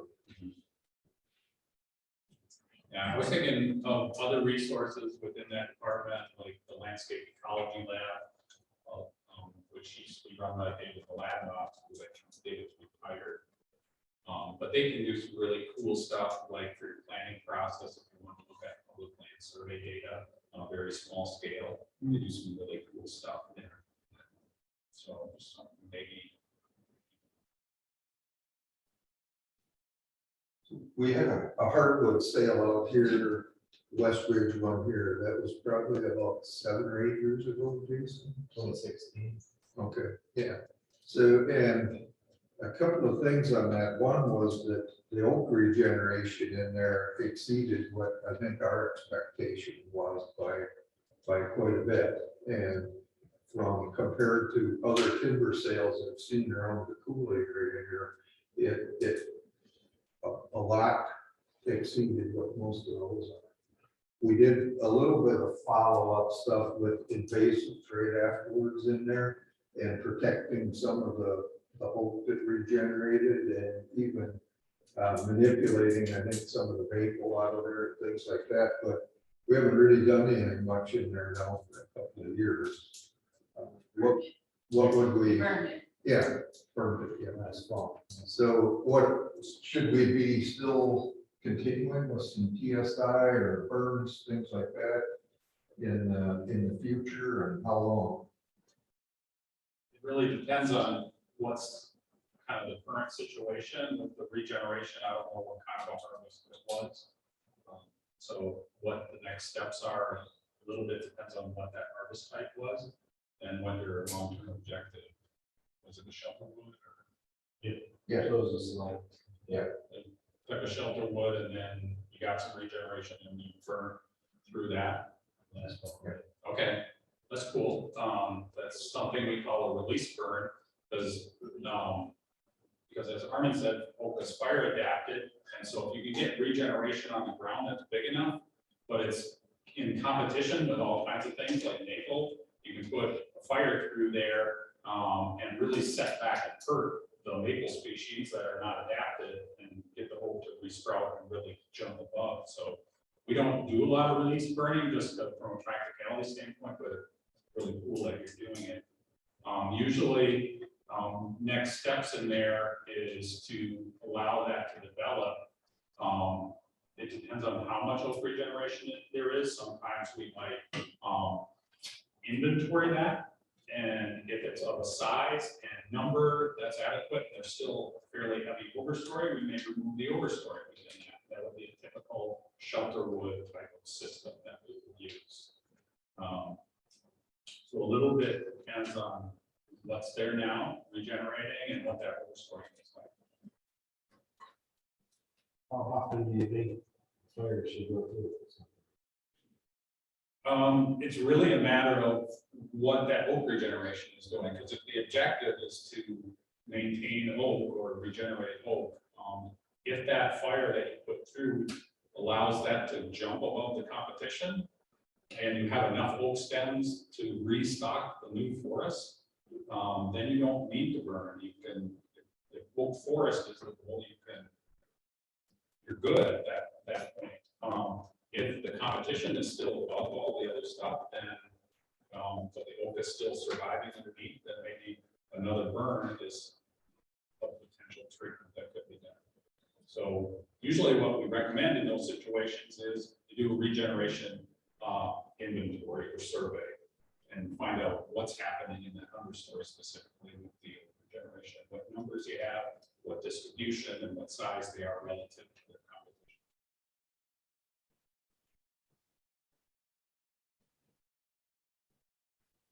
Okay, question. We talked a lot about the fact that pulp market is diminishing, some further rapidly diminishing.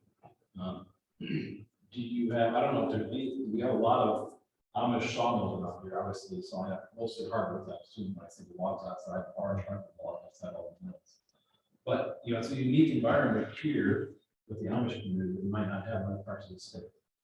Is there anything that anybody can envision or start thinking about that might be opportunity for us, would be an opportunity elsewhere to make use of some of these smaller trees of other species for something else? And I don't know what that is. I'm just thinking, other than paying contractors to cut these other trees down and then develop them, I don't know, sell the firewood, I suppose, that's also another outlet. But what else? So to the south of us,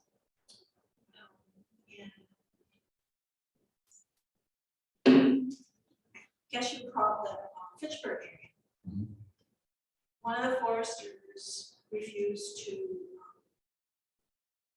let go of the fact that we don't have public markets. And he wanted to get a couple of our state properties harvested, and they had a lower quality pulp side. He found firewooders in the Milwaukee area. So that's a little iffy within the state because we're not supposed to do direct sales, but he was able to. And so that's an idea. We do have a few loggers around here. I use one of them myself, who will actually use the smaller stems or smaller trees for firewood. It's just that he's not gonna pay you so much more. You know, he's gonna just take them away from you. He's not gonna charge you for doing the cutting. But yeah, no. So yes, I have a logger that brings me cut, split wood by the load. That's what's in our wood.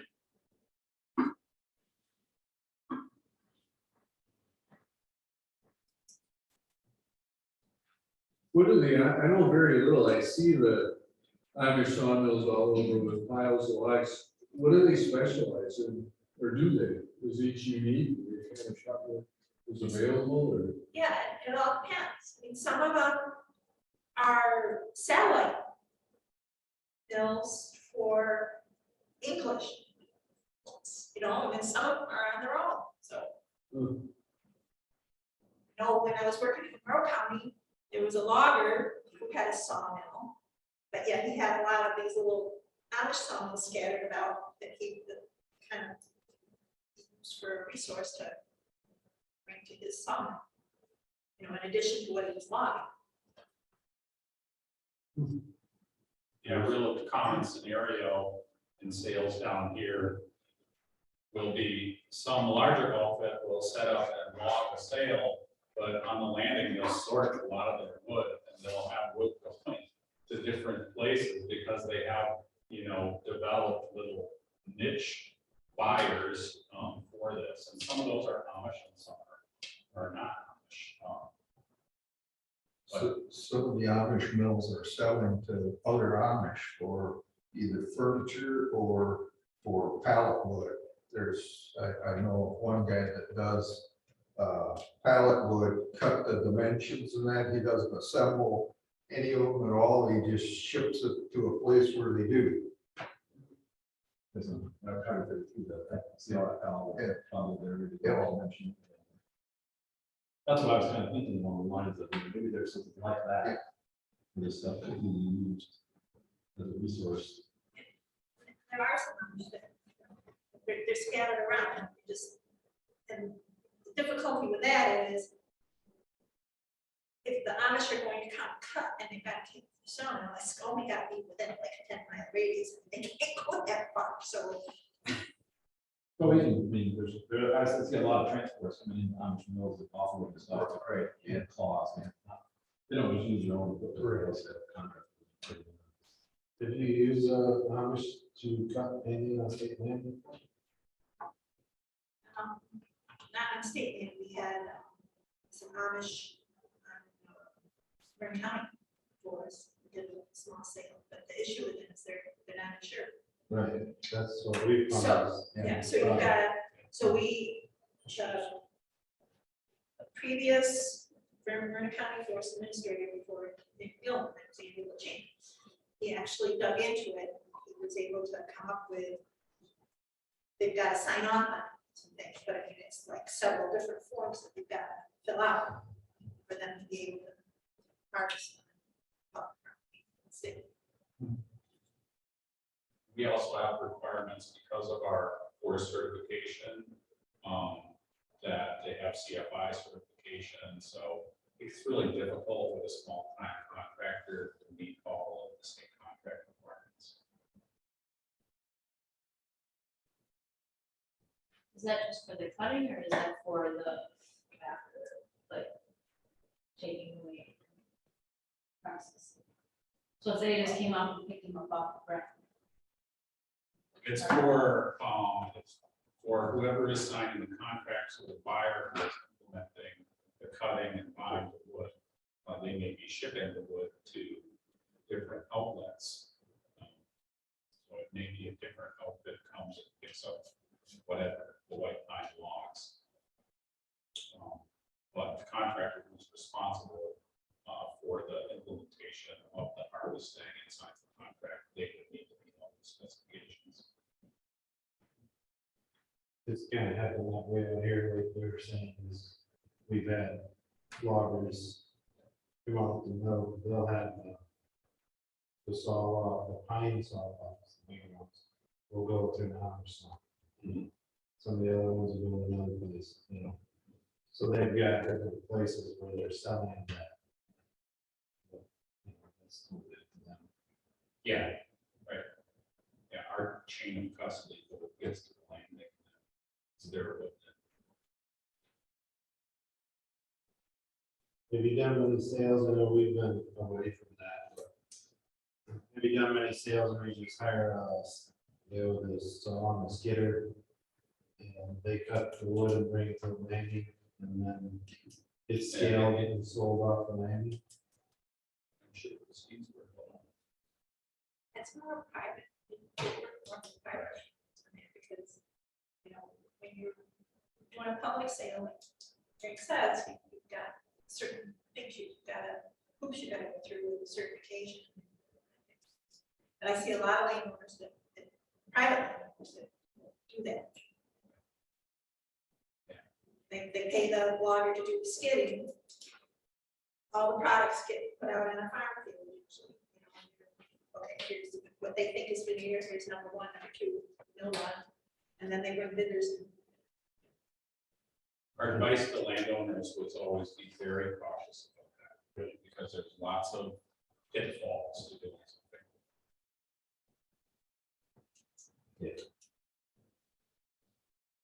We've had plenty of problems with loggers, stuff out here.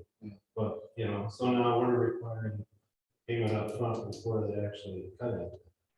You know, which I don't think we're getting the amount of money out of the sale that we probably would have otherwise, because they're assuming all the rest of the bidding. You know, they're paying for the logs before they cut. So, yeah, so you're selling lump sum. But it guarantees their money. Yeah. And the state we'll sell lump sum and we'll sell scale sales.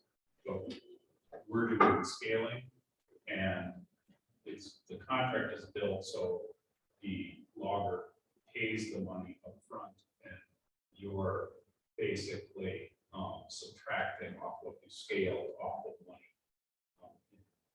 His bank account that you just keep, they just keep. So you're working off of money you already have possession. So it's kind of set up to try to protect against not. The cut insurance, money goes back, if you end up not equal, money goes back to the contract. So there's an accounting system that's all set up with that, and then as you get to the end where you're really close and you don't know how much, we just, we can wait and do that final payment just after the scale. And they have a performance bond with us before that, so there's always the state's always protects itself, so it has a performance bond it's sitting on in case that final payment did get made, among other things that could go wrong. And then when it's all closed out, then the company gets their performance bond. We did charge enough for performance. They cut stuff and left it in the stand, never hauled it out, never got it to me. Whatever was left over, it wasn't enough to fix the damage.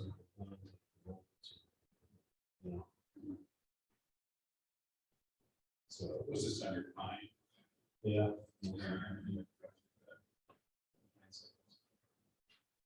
Any other questions? Parting thoughts, comments? Anybody on the Zoom call? Anything else? Well, I would like to thank you, Greg, Armund, Christine, Brandon. This was a wonderful session. I think we've got, especially later in the presentation, we started talking about plan development. Some good thoughts about next steps. How to engage the board, but maybe how to engage the planners with the DNR. Maybe do the state natural area and the rest of the property all at once with some assistance from Georgie, maybe, or folks that are well versed in this. Thank you very much. Great seeing you.